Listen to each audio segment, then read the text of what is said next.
ಈ ಪಂಚವಟಿಯಲ್ಲಿ ಹಲವಾರು ಪ್ರಾಣಿಗಳ ಪರಿಚಯವನ್ನು ಮಾಡಿಕೊಟ್ಟಿದ್ದೀವಿ. ನಮ್ಮ ಪರ್ಣ ಕುಟೀರದ ಮುಂಭಾಗದಲ್ಲಿ ಅತ್ತ ಕಡೆಯಿಂದ ಇತ್ತ ಕಡೆ ಸಂಚರಿಸುತ್ತಾ ಇರ್ತದೆ.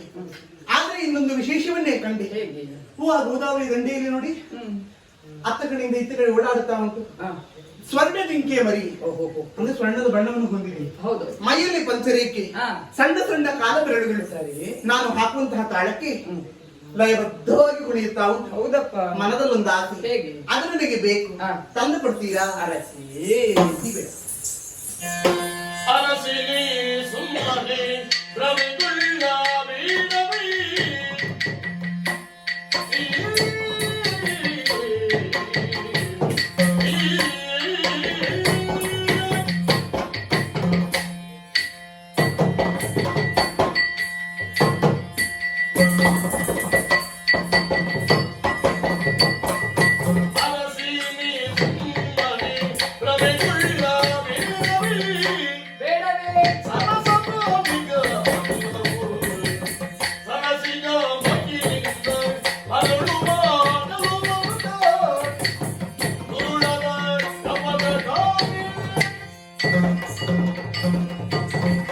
ಈವರೆಗೆ ಏನನ್ನು ಬಯಸದ ಸೀತೆ ಇಂದು ಆ ಜಿಂಕೆಯನ್ನು ಕೇಳುತ್ತಾ ಇದೆಯಾ?